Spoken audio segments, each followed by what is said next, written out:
कर रहे हैं।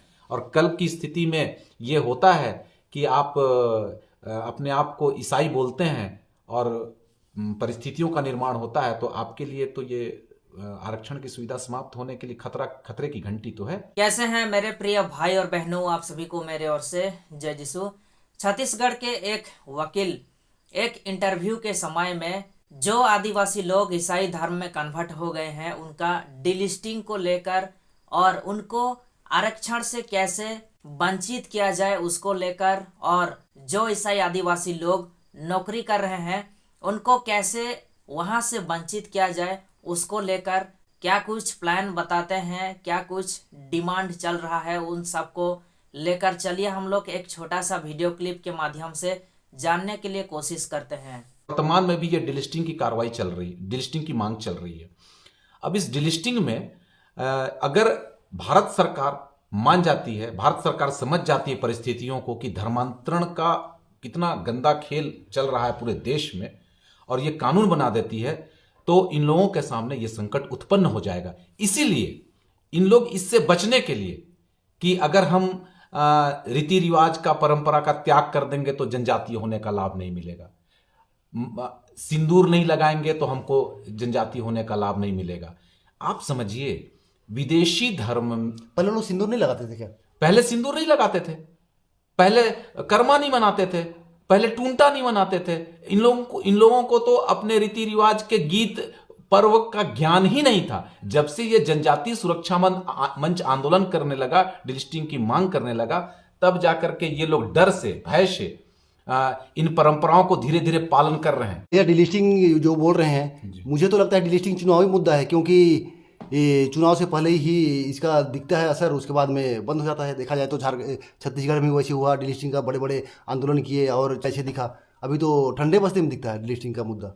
नहीं, ऐसा नहीं है। आपको स्मरण होना चाहिए कि डिलिस्टिंग का मुद्दा सन 2006 से लगातार चल रहा है, और कई आंदोलन, कई पदयात्राएं, कई सभाएं लगातार हुई हैं, और छत्तीसगढ़ के मुख्यमंत्री, राष्ट्रपति, प्रधानमंत्री सभी को कई बार ज्ञापन दिया गया है, और लगातार ये आंदोलन चल रहा है। और जब तक डिलिस्टिंग का मुद्दा भारत सरकार संसद में कानून नहीं बना देती, तब तक ये चलता रहेगा। और ये मैं आपको बताया, कार्तिक उरांव जी के समय से ये आंदोलन चल रहा है कि डिलिस्ट किया जाए, और ये मांग जब तक पूरा नहीं होगा तब तक ये आंदोलन चलता रहेगा। चुनाव तो बीच में आते जाते रहते हैं, इसलिए चुनावी मुद्दा हो नहीं सकते। जहां चर्च है वहीं विद्यालय है, जहां तो ऐसा नहीं होना चाहिए, ऐसा नहीं होना चाहिए। क्यों, कैसे हो सकता है? संविधान इसकी व्याख्या थोड़ी करता। संविधान यदि कहता है धर्म का प्रचार करने के लिए, तो क्या आप शिक्षा में, जहां आप पढ़ा रहे हैं वहां पे आप चर्च बना देंगे? आप अपने प्रेयर को शामिल करा देंगे? नहीं, जो संविधान कहता है या जो शिक्षा नीति कहती है उस अनुरूप आपको वहां पर पालना करना पड़ेगा। अनुदान प्राप्त संस्थाओं में यदि चर्च ऐसा कर रहा है और शिक्षा इस तरीके से दे रहा है, तो दोनों को अलग अलग होना चाहिए। अगर एक जगह है तो उनकी मान्यताएं समाप्त करनी चाहिए। आगे चल के मतलब समाप्त हो जाएगा। बिल्कुल समाप्त होना चाहिए, संविधान इसकी इजाजत दे ही नहीं सकता। आप एक धार्मिक चिन्ह को रख करके आप शिक्षा कैसे प्रदान कर सकते हैं? वैसे ही अस्पताल का है, आप बोलते हैं ना कि हम शिक्षा और स्वास्थ्य को लेकर के काम कर रहे हैं, ऐसा बोलते हैं कि नहीं? आप बताइए, शिक्षा और स्वास्थ्य हमको दे करके आप मेरा धर्म परिवर्तन करा लेंगे? ये क्या उचित है? ये कभी उचित नहीं हो सकता। धर्म परिवर्तन कराने का अधिकार नहीं देता आपको। शिक्षा, स्वास्थ्य, चंगाई या दूध पाउडर या सोयाबीन की बरी दे करके धर्म परिवर्तन कराने का अधिकार नहीं देता। आप यदि विशुद्ध रूप से आप अपने धर्म का प्रचार कर रहे हैं और कोई स्वेच्छा से आपके पास आना चाहता है, तो आप कीजिए ऐसा काम। लेकिन आप प्रपंच करके, धन का प्रलोभन दे करके, अपना वैभव दिखा करके ये अगर आप करते हैं तो ये उचित नहीं है। प्रलोभन का अर्थ समझिए। प्रलोभन का अर्थ क्या होता है?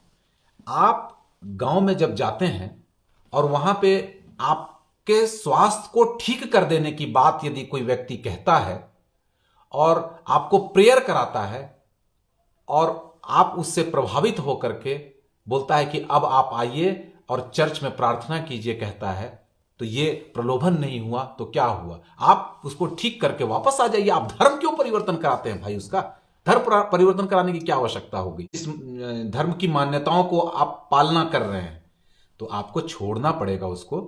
यहां तो पलक पावड़े बिछा करके जनजातीय समाज या हिंदू समाज खड़ी है, यहां तक कि आपका पैर पखार करके जात भीतर का कार्यक्रम किया जा रहा है, रोटी बेटी के संबंध स्थापित किए जा रहे हैं। आज क्या हो रहा है आप देखिए, आप समझिएगा इस बात। देखा जाए तो यहाँ पे ईसाई धर्म को बहुत लोग स्वीकार कर लिए हैं और ये नियम के तहत सरकारी हिसाब में है नहीं, तो आगे चल के क्या होगा? देखिए आगे चल के तो ये होगा कि अगर डीलिस्टिंग का कानून बन जाता है इस संबंध में, बने बगैर नहीं होगा ये सब कुछ। देखिए बिना किसी कानून के कैसे आप कर सकते हैं? ये बिना कानून के किया ही नहीं जा सकता और इसी का लाभ ये लोग उठा रहे हैं। अब बताइए कि भारत में जो ईसाई समाज है वो अल्पसंख्यक है। अल्पसंख्यक को जो आरक्षण की सुविधा है यहां पे, उसकी व्यवस्था अलग है और जनजातीय समाज के आरक्षण की व्यवस्था अलग है। जनजातियों को 32% का आरक्षण है। तो जो धर्म परिवर्तन कर लिया, अगर अल्पसंख्यक हो गया तो उसको अल्पसंख्यक का लाभ लेना चाहिए। वो जनजातीय समाज में जो आरक्षण मिला हुआ है उनको, उसका लाभ वो लेने के लिए इस प्रकार का षड्यंत्र रच रहे हैं कि वो अपने आप को ईसाई होने की उद्घोषणा नहीं कर रहे हैं। उनको आज भी प्रज्ञापना दी जानी चाहिए कलेक्टर के यहाँ कि हम धर्म परिवर्तन कर चुके हैं। अगर नहीं कर रहे हैं और कल की स्थिति में ये होता है कि आप अपने आप को ईसाई बोलते हैं और परिस्थितियों का निर्माण होता है, तो आपके लिए तो ये आरक्षण की सुविधा समाप्त होने के लिए खतरे की घंटी तो है। समझना पड़ेगा इसको। दोस्तों, आप लोगों ने देखा छोटा सा वीडियो क्लिप को, और आप सभी को ये अच्छी तरह से जानते हैं कि ऐसे ऐसे बातें हम ईसाई लोगों के लिए नया नहीं है, बहुत पुराना है। हम कई सालों से, कई वर्षों से ऐसे ऐसे बातें हम ईसाई लोगों के विरोध में सुनते आ रहे हैं, लेकिन आज तक कोई कुछ नहीं कर सका। आप सभी कोई अच्छी तरह से जानते हैं कि हमारा भारत एक धर्मनिरपेक्ष और सर्वधर्मिक देश है। दोस्तों, हमारा देश में एक व्यक्ति खुद तय कर सकता है कि वो क्या पहनेगा, क्या खाएगा और वो किस भगवान, किस परमेश्वर को मानेगा, वो खुद तय कर सकता है, क्योंकि हमारा देश का संविधान सबको आज़ादी दिया है। लेकिन फिर भी दोस्तों, हमारे देश में जो लोग बड़े बड़े पद पर हैं, वो लोग हमेशा से हमारे जो आदिवासी लोग ईसाई धर्म में कन्वर्ट हो गए हैं, उनको कई सालों से, कई वर्षों से डिलिस्टिंग करने के लिए कोशिश करते आ रहे हैं, लेकिन अब तक कोई कुछ नहीं कर सके।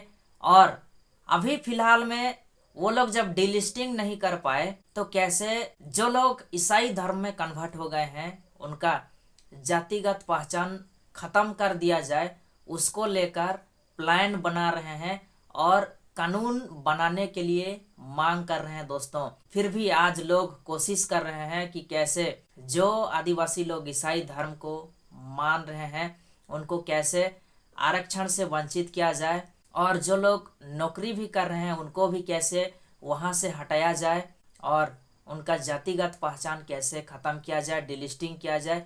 ये सब कुछ को लेकर कई सालों से, कई वर्षों से प्लान करते आ रहे हैं, लेकिन अभी तक कोई कुछ नहीं कर पाए और आगे भी नहीं कर पाएंगे दोस्तों, क्योंकि मैं आप लोगों को एक छोटा सा वचन पढ़ के सुनाता हूँ। संत मती लिखित सुसमाचार का अध्याय 28 का 20 में लिखा है, मैंने तुम्हें जो जो आदेश दिए हैं तुम लोग उनका पालन करना, उन्हें सिखलाओ और याद रखो मैं संसार के अंत तक सदा तुम्हारे साथ हूँ।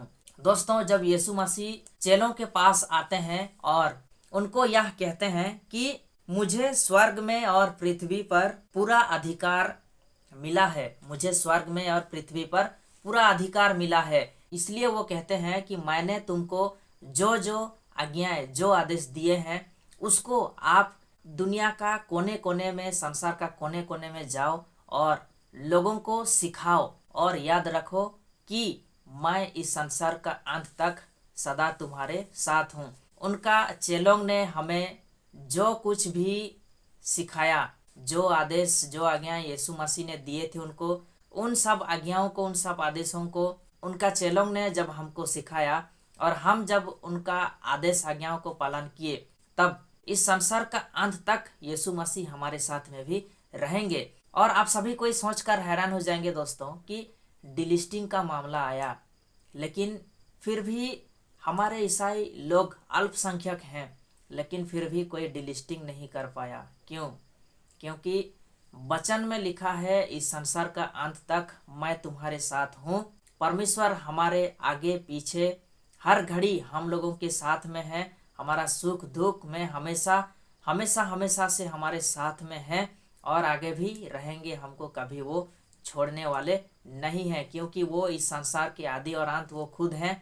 इसलिए इस संसार का अंत तक वो हमारे साथ में रहेंगे। और इसलिए आप लोगों को घबराना नहीं है कि आगे हम लोगों के साथ में क्या होगा, क्योंकि आप और हम सभी को एक जीवित परमेश्वर के साथ में है। इसलिए हम लोगों को डरने की ज़रूरत नहीं है। लेकिन रही बात ऐसे ऐसे जो लोग बयान देते हैं, इन लोगों से भी हम लोगों को नफरत करना नहीं है, क्योंकि जो लोग यदि यीशु मसीह के बारे में नहीं जानते हैं और इस प्रकार से यदि बयान देते हैं, तो उन्हें माफ़ कर देना चाहिए या फिर उनके लिए प्रार्थना करना चाहिए।